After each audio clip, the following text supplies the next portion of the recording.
We're going to be celebrating 69 years of the establishment of this state of Israel, God's greatest gift to his people in 2,000 years.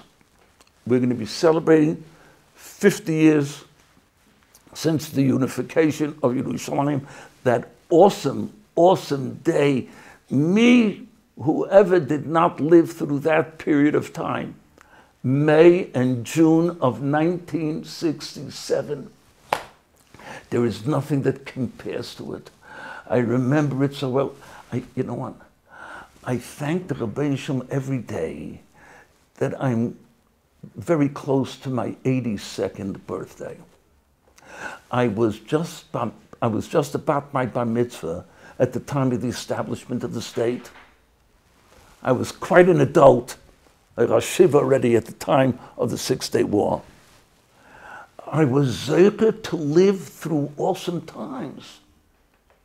I was zeicher to live as a young boy in Williamsburg.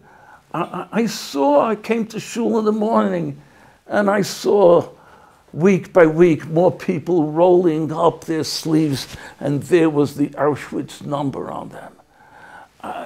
We felt the Shoah. I remember Friday afternoon, mincha time, I come into daven at Yeshiva Torah B'das at 206 Wilson Street.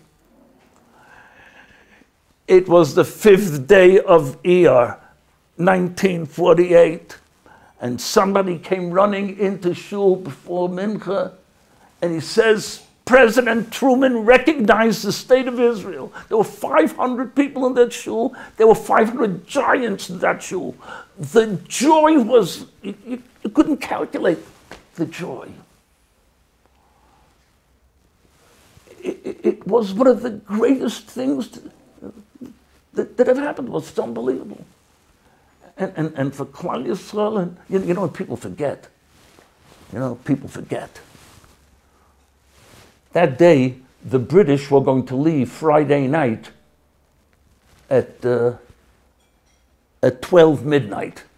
So who was it? Was Sir Arthur Cunningham was going to move out of Haifa on a speedboat, getting on one of his Majesty's battleships or destroyers that for years had been stopping Jews from getting to Eretz Israel. They were going to leave at midnight. But the secular Jews, you understand, decided we don't want any Chilul Shabbos. So they defied the world. They didn't wait till the British left in order to proclaim the state. They did it at 4 o'clock in the afternoon, you understand? Because there were Gitta Yidden that had to get home before Shabbos. They don't realize that the very birth of the state of Israel was an act of Kiddush Hashem. Nobody is aware of that. They defied the world. They didn't wait for the British to leave. 4 o'clock in the afternoon. And the fact is that not everybody was able to get there because, for example, Zorach Varhaftig, Adam Gadol from Mizrahi was in Yerushalayim, and Yerushalayim was under siege. Couldn't get out of the city, couldn't get into the city. So they left space for a number of people to sign the Declaration of Independence later.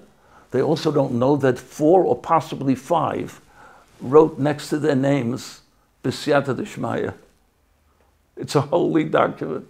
But all right, we'll leave the live with their anti-ness. But here it is.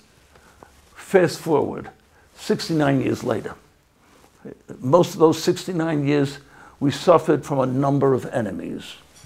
Egypt, Syria, Iraq. People forget Iraqi forces under Fawzi Bey al-Kauchki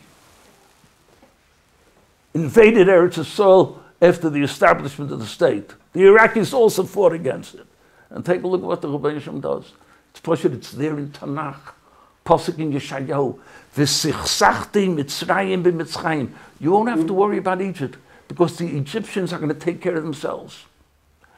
The Syrians, they're out of the picture. We didn't have to lift a finger. The Rabbi went ahead and he just Let the Syrians destroy themselves. Iraq doesn't count. Iran is going to follow the same way. I just pray to see it, and I can't figure out how the revolution is going to do it. Is there going to be a revolution there? I don't know. Maybe it'll be the Israeli Air Force coming there and blowing them all to kingdom come. But one after another, the enemies from which we suffered for so many years are destroying themselves, imploding. Chazdei Hashem. Every day in Syria, the Rabbi is working.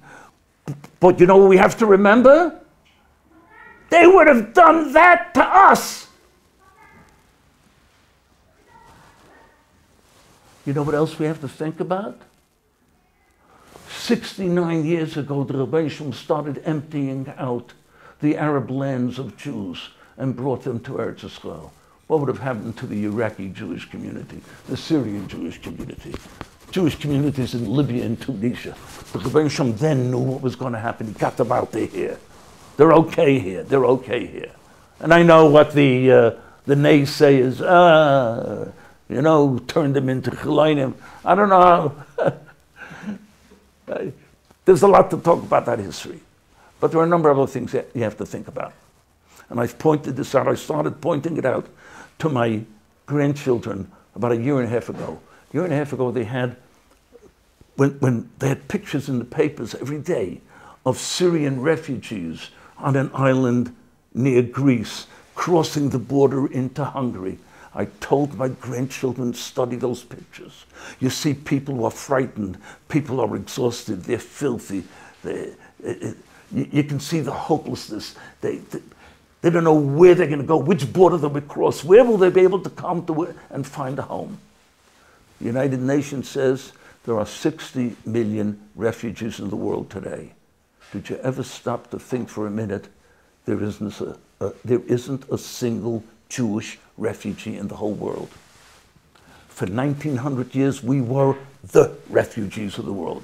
My father was a refugee, my mother was a refugee, all my grandparents were refugees. That a single Jew in the world is a refugee. That's an awesome, awesome chesed, you understand? What the Rabbi Nishim has done for us. Did it ever occur to you? And I'll tell you, when I read it, I didn't know what to do. I was just shocked. There are 300,000 Balei Tshuva in Eretz Yisrael. In this secular Zionist country, there are 300,000 Balei Tshuva. There has never been a period in Jewish history since Avraham Avinu where there were 300,000 Balei Tshuva. In this country, where if you read some of the newspapers over there, they're destroyers of the religion. They're tearing away Yiddishkeit from us. Nonsense, Shem, nonsense. We've never lived a better Jewish life any place than the Jewish life that we're living here in Eretz Yisrael. You understand? People don't realize it. People don't realize it.